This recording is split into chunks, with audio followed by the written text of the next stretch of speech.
مدنی مذاکرہ ہے شریعت کا خزینہ، اخلاق کا تہذیب کا طریقت کا خزینہ۔ مدنی مذاکرہ ہے، مدنی مذاکرہ، مدنی مذاکرہ ہے، مدنی مذاکرہ، مدنی مذاکرہ۔ الحمدللہ رب العالمین والصلاة والسلام علی سید المرسلین، اما بعد فاعوذ باللہ من الشیطان الرجیم، بسم اللہ الرحمن الرحیم، الصلاة والسلام علیک یا رسول اللہ وعلی آلک واصحابک یا حبیب اللہ، صلاۃ والسلام علیک یا نبی اللہ وعلی آلک واصحابک یا نور اللہ۔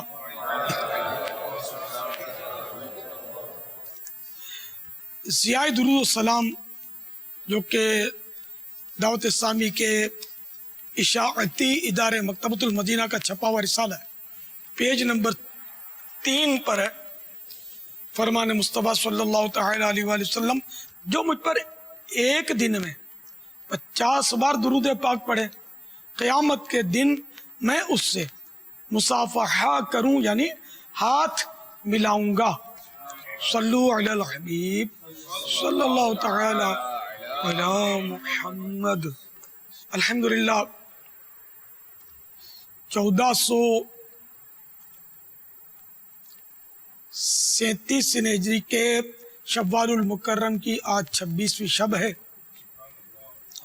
عالمی مدنی مرکز فیضان مدینہ میں کثیر عاشقان رسول جمع ہیں، خصوصاً افتتاح بخاری کا بھی سلسلہ ہونا ہے انشاءاللہ عز و جل۔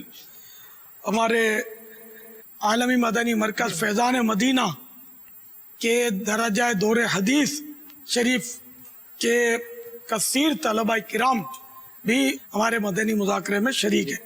صلو علی الحبیب صلی اللہ تعالی علی محمد۔ آپ سوالات کیجئے، ہر سوال کا جواب وہ بھی بالثواب دے پاؤں یہ ضروری نہیں، بن پڑا تو عرض کرنے کی کوشش کی جائے گی، بھول کرتا پائیں فوراً میری اصلاح فرمائیں۔ مجھے آئیں بائیں شائیں کرتا اپنے موقف پر بلا وجہ اڑتا نہیں، شکریہ کے ساتھ رجوع کرتا پائیں گے انشاءاللہ عز و جل۔ صلو علی الحبیب صلی اللہ تعالی علی محمد۔ سگریٹ ایک ایسی عادت ہے کہ جب لگ جائے تو چھوڑنا کافی مشکل ہو جاتا ہے، اور پینے والے اس کے کش لگا لگا کر کچھ یوں اس کا دھواں منہ سے نکال کر خارج کرتے ہیں کہ گویا انہوں نے بہت کمال کر دیا ہے۔ بہت سے لوگ کہتے ہیں کہ جو لوگ سگریٹ پیتے ہیں اس سے زیادہ سگریٹ اس انسان کی زندگی کو پیتی ہے۔ سگریٹ کے ہر پیکٹ پر یہ تحریر ہوتی ہے، تمباکو نوشی کا انجام منہ کا کینسر، لیکن پھر بھی لوگ پیتے ہیں۔ تو آپ سے سوال یہ ہے کہ نقصانات معلوم ہونے کے بعد بھی لوگوں کا ایسا کرنا کیسا، اور آپ مزید اس کے نقصانات کے بارے میں کچھ ارشاد فرمائیں۔ اور اکثر لوگ بھرے مجمع میں بس میں سگریٹ پیتے ہیں جس سے لوگوں کو بھی تکلیف کا سامنا کرنا پڑتا ہے، کیا یہ حقوق العباد کے خلاف ہے؟ سگریٹ ہو، بیڑی ہو، حقہ ہو، نہ تمباکو نوشی اسموکنگ، نہ تمباکو پینا یا تمباکو کھانا،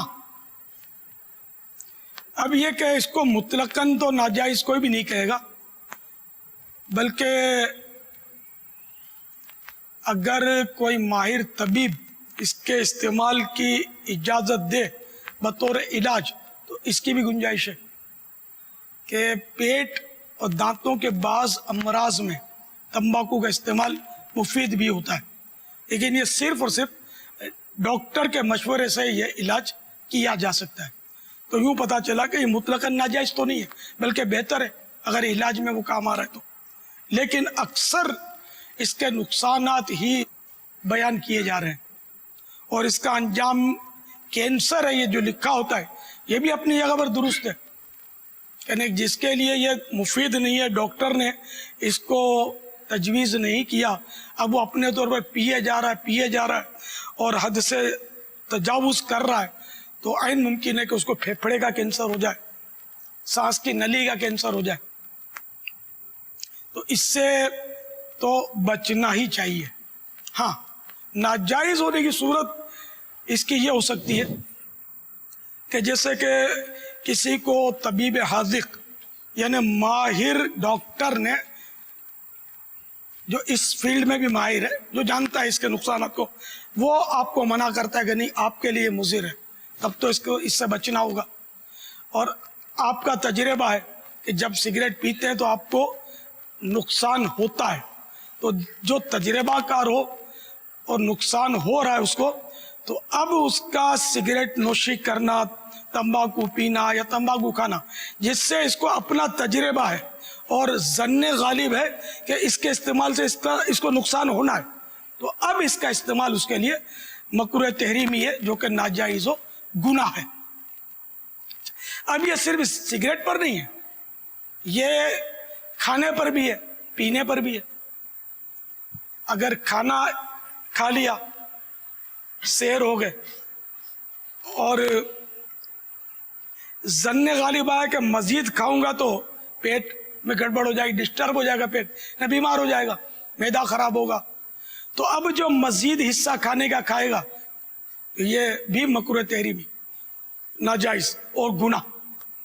اسی طرح پانی اتنا پی لیا کہ اب پیے گا تو بیمار ہو جائے گا، تو اب یہ مزید پانی پینا، یا اسی طرح شربت یا جو بھی مشروب ہے کہ اس کا ظن غالب ہے کہ اب میں نے اتنا پی لیا، مزید پیوں گا تو گیا میں بیمار ہو جاؤں گا، تو اس کا تجربہ ہے یا ظن غالب ہے اس کا، تو اب بھی یہ مزید استعمال اس کا ناجائز ہے۔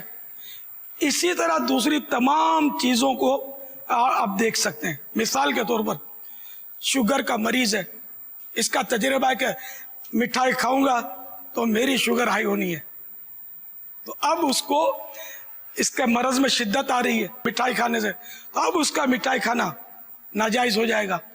اچھا، اس کے مقابلے میں کسی کی شوگر ہی لو ہے تو اس کے لیے مٹھائی کھانا مفید ہے، مگر وہ ڈاکٹر کے مشورے سے، کیونکہ مٹھائی میں صرف مٹھاس نہیں ہے، اس میں کولیسٹرول بھی ہے، ٹرائیگلیسیرائڈ بھی ہے، اور پتہ نہیں کیا کیا الا بلا ہوتی ہے، تو اور امراض بھی اس کو نہیں ہونے چاہیے جس سے ان امراض کو نقصان ہوتا ہو۔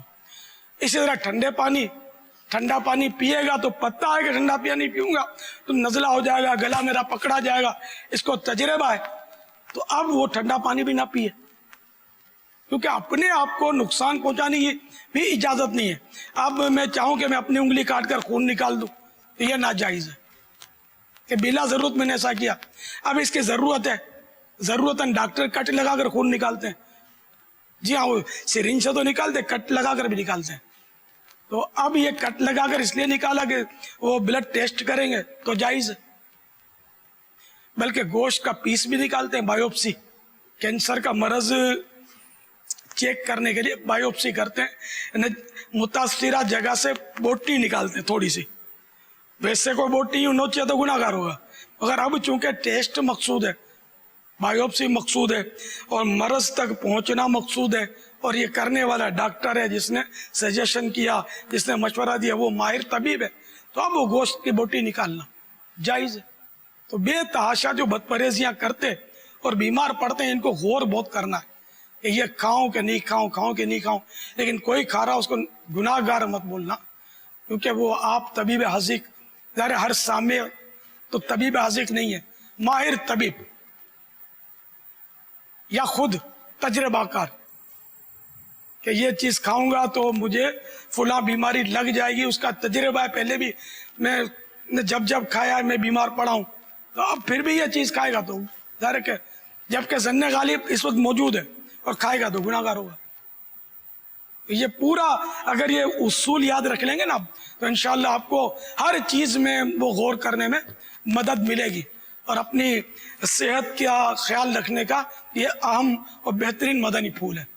واللہ تعالی اعلم ورسولہ اعلم عز وجل وصلی اللہ تعالی علیہ وآلہ وسلم۔ صلو علی الحبیب صلی اللہ تعالی علی محمد۔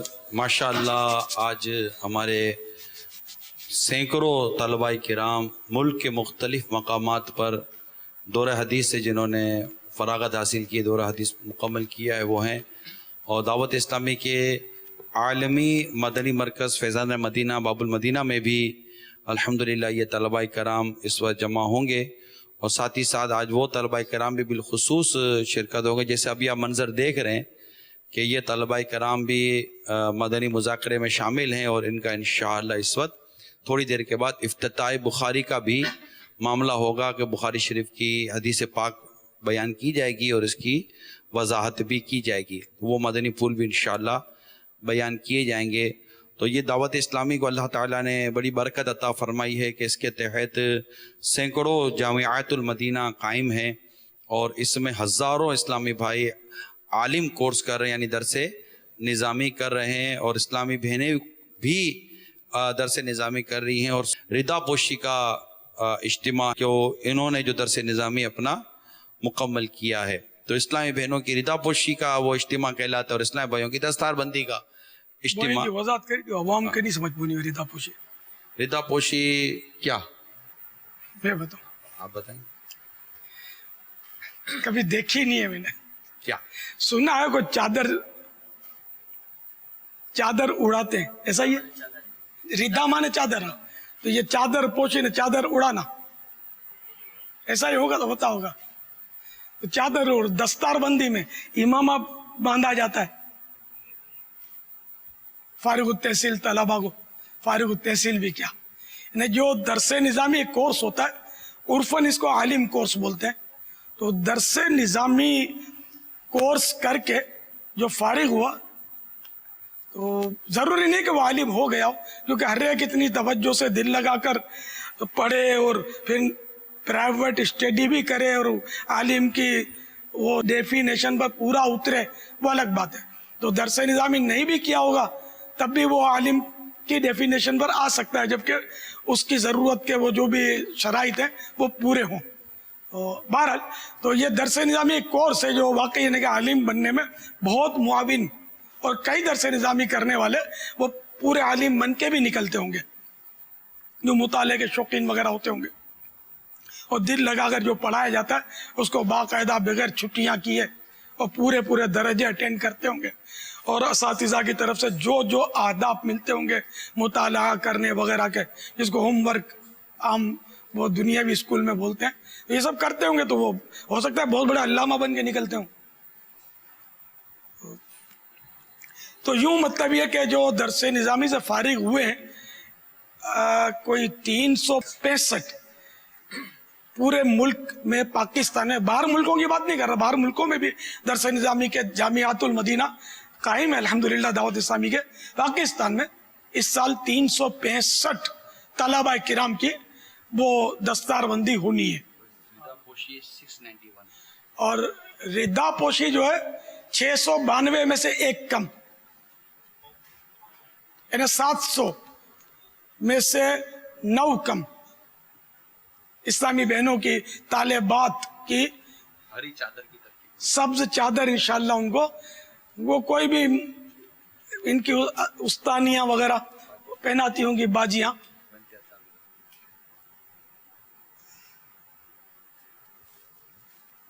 میں تو سب کو مبارکباد پیش کرتا ہوں قبل از دستار بندی اور قبل از ردا پوشی، کہ اللہ آپ سب کو علم نافع عطا فرمائے۔ لیکن دیکھیے ردا پوشی عالمہ نہیں بنا دیتی، دستار بندی سے عالم نہیں بن جاتا، عالم اور عالمہ علم سے بنتے ہیں۔ تو آپ نے جو کچھ پڑھا ہے اس کو آگے بڑھائیں گے، مزید پڑھاتے رہیں گے، سکھاتے رہیں گے، مطالعہ کرتے رہیں گے، کتابوں سے لو لگائے رہیں گے، تو انشاءاللہ آپ کا علم نہ صرف باقی رہے گا بلکہ بڑھتا چلا جائے گا انشاءاللہ۔ پھر مدنی چینل بھی علم افزا ہے، علم بڑھانے والا ہے۔ مدنی مذاکرے کو بھی کسی کونے میں جگہ دے دیجئے گا اپنے علم دین وہ حاصل کرنے کے وہ جدول میں، تو یہ بھی انشاءاللہ آپ کا ممد و معاون ہوگا علم دین بڑھانے میں انشاءاللہ۔ باقی جو طلباء کرام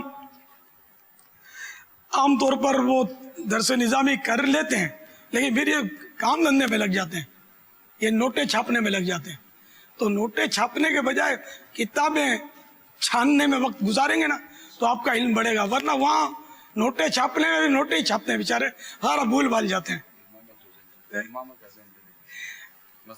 ایک صاحب کا تعارف، بہت اچھے بزرگ کے وہ شاگرد تھے، ہند کا واقعہ ہوتا ہے، چٹکلا ہے، تو میں نے ان کا تعارف بطور عالم کروایا، تو بعض فری ہوتے نا تو عالم کی ڈاری ہوئے پاری دی ہوئے، وہ مطلب بزنس مین ہے لیکن درس نظامی کیا انہوں نے، تو اب بیپاری رہ گیا، اس کو کیا یاد رہا ہوگا۔ تو یہ مطلب تجارت اچھی چیز ہے، مگر امام اعظم ابو حنیفہ رحمۃ اللہ تعالی علیہ جیسے ذہن بھی تو نہیں ہے نا کہ تجارت کے ساتھ ساتھ ہم انہیں علم دین کی خدمت بھی جاری رکھ سکیں، ایک ہی کام ہم کر سکتے ہیں۔ تو آپ تدریس کریں یا جو آپ کے اساتذہ مشورہ دیں، تدریس ہے، مزید وہ تخصص فی الفقہ کا بھی الحمدللہ درجہ شروع ہو گیا ہے اللہ کی رحمت سے، اس کی طرف بھی رجوع کریں کہ اگر آپ مفتی نہیں بھی بن پائے تو معلومات اتنی ہو جائے گی کہ سبحان اللہ، فرض علوم اتنے سیکھنے کو ملیں گے، اضافی علوم اتنے ملیں گے کہ جس کی انتہا، یہی بہت بڑا سرمایہ ہوں گے آپ کے لیے انشاءاللہ عز و جل۔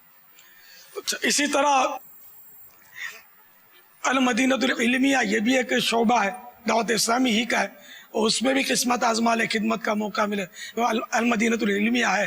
پھر یہ کہ مزید آپ تخصص الفقہ میں اگر آگے بڑھتے ہیں، اللہ توفیق دے اور یہ سعادت ملے تو دارالفتہ اہل سنت ہو سکتا ہے آپ کو قبول کر لے، تو یہ دعا بھی کرتے رہنا، کوئی ورد وظیفہ کر کے اور روزانہ دعا کرتے رہنا کہ وہاں داخلے محدود ہیں، ظاہر ہے کہ اس میں بہت زیادہ صلاحیت ہونی چاہیے۔ اب ماما مار کا بٹھا دیں گے تو پھر ان کے ہاتھ میں اسلام کی باغ ڈور تو نہیں دے سکتے نا، پورا ذہین اور اصول فقہ جانتا اور مفتیان کرام اس کو پاس کریں، سورسیں وغیرہ نہیں چلتی، اس میں صلاحیت ہو، صلاحیت اس کی سورس ہے، صلاحیت اس کو داخل کروائیے اس میں، اور وہ آگے بڑھے گا، ترقی کرے گا انشاءاللہ۔ تو یہ بہت سارے اپنے کام ہیں، مدنی کام، تو اس میں لگے رہیں تو انشاءاللہ آپ کا علم دین جو ہے نا، جو آپ نے حاصل کیا ہے اس کی برکتیں آپ پائیں گے، ورنہ کام دھندوں میں لگ گئے تو مشکل ہے کہ آپ کو کچھ یاد رہے، عربی عبارتیں بھی جو رٹی تھی وہ بھی شاید بھول بھال جائیں گے، اور علم دین کے حصول کا کوئی یہ وہ بحر نہ پیدا کنار ہے، اس کا کوئی سرا نہیں ہے، وہ جتنا ڈیپ جائیں گے اس کا ڈیپتھ بہت ہے، انشاءاللہ وہ مدنی موتی اس سے حاصل کرتے رہیں گے۔ خوب مطالعہ کریں، اتنا مطالعہ کریں، اتنی کتابیں ہمارے علماء نے لکھی ہیں کہ ہماری زندگیاں ختم ہو جائیں، زندگی ختم ہو جائے، مطالعہ پورا نہیں ہو سکتا، لاکھوں صفحات پر ہمارے علماء نے مدنی پھول بکھیر رکھے، وہ پڑھیں آپ اس کو، انہوں نے اتنی محنت کر کے لکھی، ہم کھول کر دیکھنے کے لیے تیار نہیں ہے، اور بننا بھی علامہ فہامہ ہے، کیسے ہوگا؟ اللہ مجھے بھی توفیق دے، آپ کو بھی توفیق دے۔ امامت بھی ایک بہت اچھا ذریعہ ہے، حلال روزی کا بھی ایک بہترین ذریعہ ہے، اگر وہ شرعی احکام کے تحت، اصولوں کے تحت امامت کرے، امامت کا اہل بھی ہو، تو بہترین ذریعہ حلال روزی کا، نہ اس میں جھوٹ بولنے کی ضرورت پڑے گی، نہ بارگیننگ کی ضرورت پڑتی ہے، نہ اونچ نیچ کرنے کی ضرورت پڑتی ہے، نہ ملاوٹ کرنے کی ضرورت پڑتی ہے، نماز تو ویسے ہی پڑھنی ہے، اہل ہے تو پڑھا دیا کرے، نیتیں اچھی ہوں گی تو جتنے مقتدی پیچھے سب کا بھی ثواب ملے گا نا، امام کو دو۔ اب وہ امامت کو بھی دیکھ لیں۔ دوسرا ہے کہ اس سے آپ کو مسجد ملے گی، اور مسجد کا امام اگر با اخلاق با کردار ہو نا تو اس علاقے کا وہ بے تاج بادشاہ ہوتا ہے، پھر جو وہ بولتا ہے نا لوگ کرتے ہیں، بڑے بڑے ترم خان جو ہوتے ہیں نا اس کو سلام کریں گے، دیکھ کے سگریٹ چھپا لیں گے۔ اگر امام اگر مہذب نہ ہوا نا، ان کے ساتھ فری ہو گیا تو پھر یہ امامہ بھی کھینچ لے گا امام صاحب کا۔ تو اس لیے امام کو اپنے مابے میں رہنا چاہیے، اپنا وقار برقرار رکھنا چاہیے،